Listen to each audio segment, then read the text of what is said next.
तो दोस्तों स्वागत है आप लोगों का हमारे YouTube चैनल महान सर में।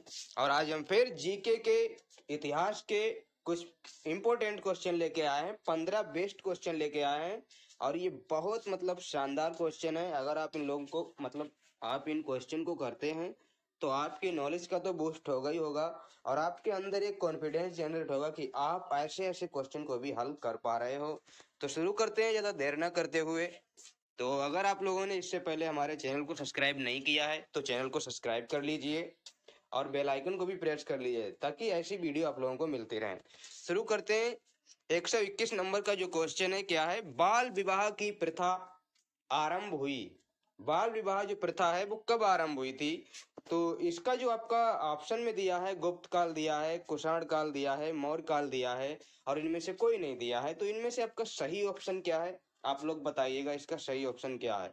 मैं इसका जो सही ऑप्शन लगाने जा रहा हूँ वो आपका क्या है, ये जो व्यवस्था थी बाल विवाह की आपकी गुप्त व्यवस्था गुप्त काल से ही शुरू हो गई थी और जो आज तक चल रही है।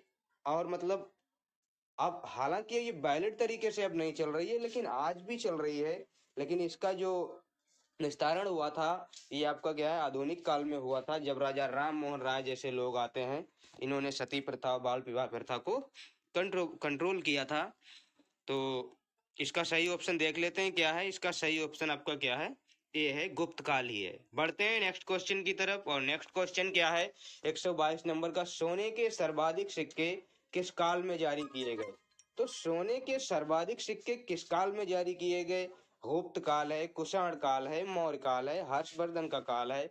तो यहाँ पे आप लोगों को पता होगा कि गुप्त काल के राजाओं ने अलग अलग तरीके के सिक्के चलवाए थे। जो भी राजा आता था वो कुछ ना कुछ नया करता था। समुद्रगुप्त था, वीणा बजाते हुए सिक्कों पे दिखाया गया। चंद्रगुप्त राजा रानी के सिक्के, मतलब बहुत तरीके के सिक्के। और जो चंद्रगुप्त सेकेंड आएगा उसका तो कुछ कहने नहीं, उसके तो 9 दरबारी भी थे। तो इसका जो सही ऑप्शन क्या है, मैं गुप्त काल के ही बारे में बात कर रहा हूँ। तो इसका सही ऑप्शन आपका क्या है, ऑप्शन ए बिल्कुल सही जवाब होता है इसका, गुप्त काल। बढ़ते हैं नेक्स्ट क्वेश्चन की तरफ। किस गुप्तकालीन शासक को कविराज कहा गया? कविराज कहा गया। अभी मैंने आपको बोला था कि एक क्या वीणा बजाते हुए दिखाया गया था अपने सिक्कों पे, तो वो ऐसा कौन सा शासक का मैंने नाम लिया था इनमें से? Option A Chandragupta Maurya, option B Kanishka, option C आपका समुद्रगुप्त और ऑप्शन डी आपका क्या है, कुमारगुप्त।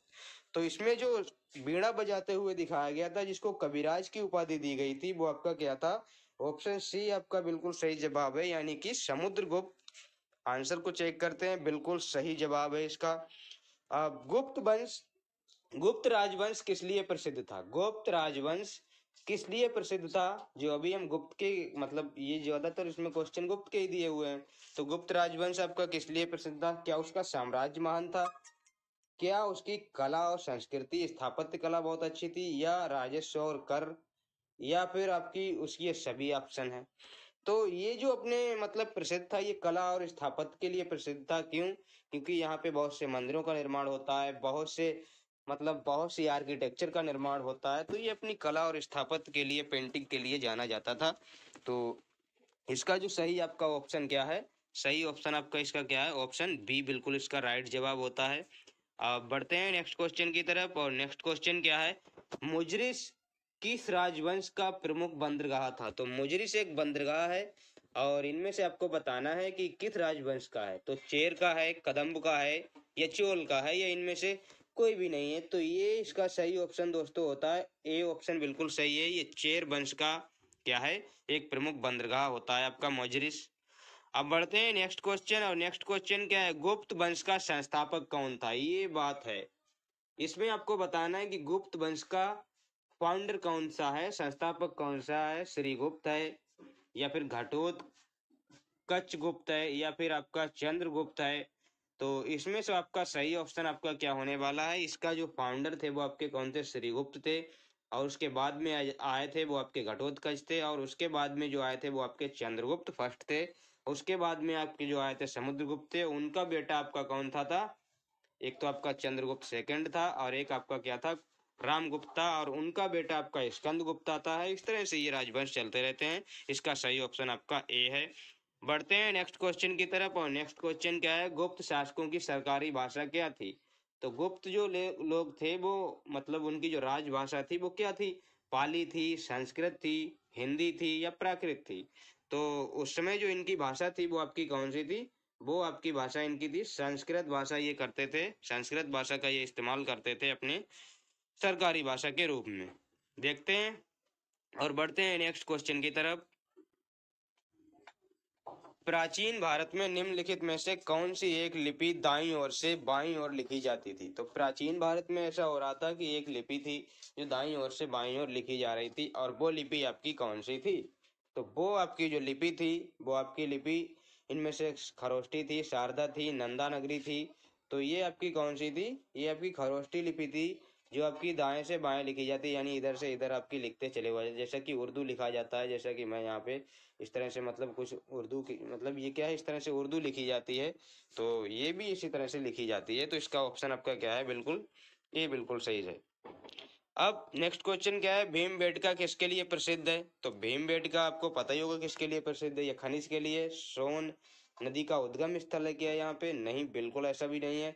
यहाँ पे क्या है, ये अपनी गुफाओं में चित्रकारी के लिए फेमस थी। शैल चित्र, शैल चित्र मतलब पत्थरों पे जो चित्रकारी होती थी, गुफाओं के अंदर पत्थर होते थे, उन पे चित्रकारी बनाई गई थी, तो ये इसके लिए फेमस थी। तो बढ़ते हैं और देखते हैं इसका सही जवाब। सही जवाब बिल्कुल सही है इसका, सी। अब इसका नेक्स्ट जो क्वेश्चन है क्या है? निम्नलिखित में से कौन सा एक प्राचीन भारत में व्यापारियों का निगम था? तो प्राचीन भारत में व्यापारियों का निगम क्या था? मतलब एक कॉरपोरेशन चल रहा था, जो व्यापारी लोग वहां पे जाते थे, अपना गल्ला या अपनी मंडी, मतलब कुछ भी एक तरीके से मंडी टाइप का होता है, तो वहां पे व्यापारियों का क्या निगम था? एक मतलब निगम ऐसा, जहाँ पे लोग इकट्ठा होके अपने मतलब अपने एजेंडे की बात कर सकें, अपने मकसद की बात कर सकें, तो वो आपका क्या होता था? एक निगम होता था। और वो आपका क्या था? व्यापारियों का निगम परिषद थी? नहीं थी। ऑप्शन बी आपका मणिग्राम था, अष्ट दिग्गज था। तो इनमें से जो सही ऑप्शन मुझे लग रहा है वो आपका ऑप्शन बी होना चाहिए। अब देख लेता हूं कि इसका सही आंसर क्या है। सही आंसर दोस्तों, इसका बिल्कुल सही जवाब इसका क्या है? बी है। और बढ़ते हैं नेक्स्ट क्वेश्चन की तरफ। मानव द्वारा सर्वप्रथम प्रयुक्त अनाज क्या था? अब ये क्वेश्चन आप लोग अगर कर पाए तो बहुत अच्छा है। और ऑप्शन आपके क्या दिए हुए हैं? ए ऑप्शन आपका क्या है? चावल, बी गेहूं, सी बाजरा और डी आपका जौ। इसमें जो इसका सही ऑप्शन है, मैं इसको बताता हूं, और बिल्कुल 100% ये इसका सही आंसर होने वाला है। क्या है ये? सबसे पहले आपका जौ, जौ की खेती आपको देखने को मिलती है, और मेहरगढ़ से आपको देखने को मिलती है। कहाँ से? मेहरगढ़ जो आपका कहाँ पड़ता है? बलूचिस्तान में पड़ता है, यानी पाकिस्तान के एरिया में पड़ता है। वहाँ ये जौ की खेती होती है। इस कृषि के सबसे प्राचीनतम साक्ष्य भी वहीं से मिलते हैं। उसके बाद गेहूं, चावल, इन सारी चीजों की खेती देखने को मिलती है अलग अलग। जैसे कोल्डी हवा से आपका चावल मिलेगा, और भी ऐसी जगह हैं कई जहाँ पे आपका ये चीजें देखने को मिलेंगी। तो इसका जो सही ऑप्शन आपका क्या होना चाहिए? ऑप्शन डी बिल्कुल सही जवाब होना चाहिए। अब देखते हैं इसका सही जवाब इसमें क्या दिया हुआ। इसका तो सही जवाब इसमें ए दिया हुआ है, लेकिन ऐसा नहीं है। इसका जो सही जवाब इसमें मिस्टेकली इसमें दिया हुआ का, लेकिन यहाँ पे जो सही जवाब है वो आपका ऑप्शन डी ही है। आप इस बात को सर्च भी करके देख लेना, लेकिन इसका ऑप्शन आपका क्या है? डी है, मानव द्वारा सर्वप्रथम प्रयुक्त अनाज। बढ़ते हैं नेक्स्ट क्वेश्चन की तरफ। और नेक्स्ट क्वेश्चन क्या है?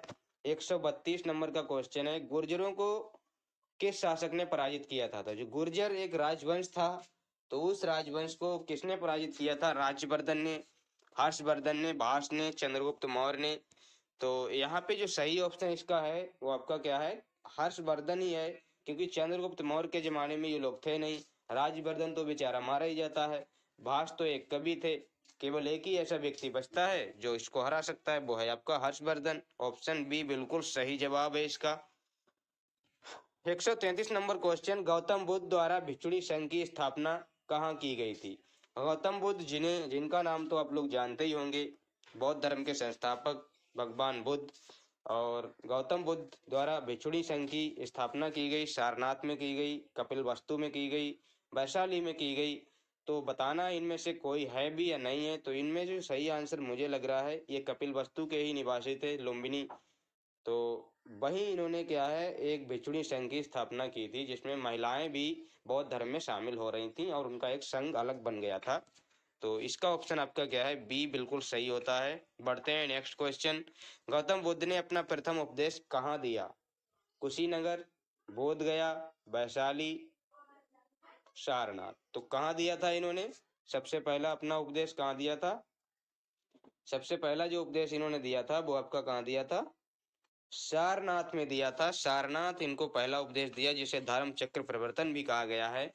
ऑप्शन डी बिल्कुल सही जवाब होता है। और आज का नेक्स्ट और मतलब जो लास्ट क्वेश्चन है वो आपका क्या है? 135 नंबर। बौद्ध धर्म और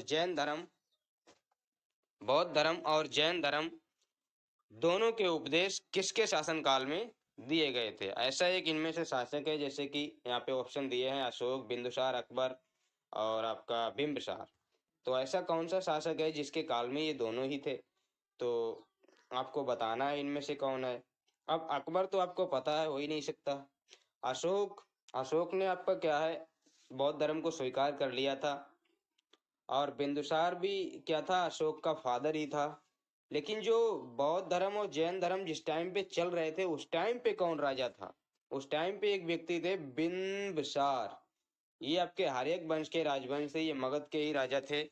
तो हर्यक वंश इनका राजवंश था। तो ये इसका ऑप्शन मुझे लग रहा है डी बिल्कुल सही होने वाला है, क्योंकि ये इनके समकालीन राजा भी थे। पूछा जाता है कि जैन धर्म में और बौद्ध धर्म के समकालीन राजा कौन थे, तो वो आपके कौन थे? यही थे। और आज का ये क्वेश्चन आपको कैसे लगे हैं बताइएगा। अगर क्वेश्चन अच्छे लगे हैं तो वीडियो को लाइक कर दीजिए और हमारे चैनल को सब्सक्राइब कर लीजिए और बेल आइकन को आप लोग प्रेस कर लीजिए, ताकि हर वीडियो की नोटिफिकेशन आप लोगों को मिलती रहे और आप लोग हमारी क्लास देखते रहें। अब मिलते हैं नेक्स्ट वीडियो में, तब तक के लिए धन्यवाद।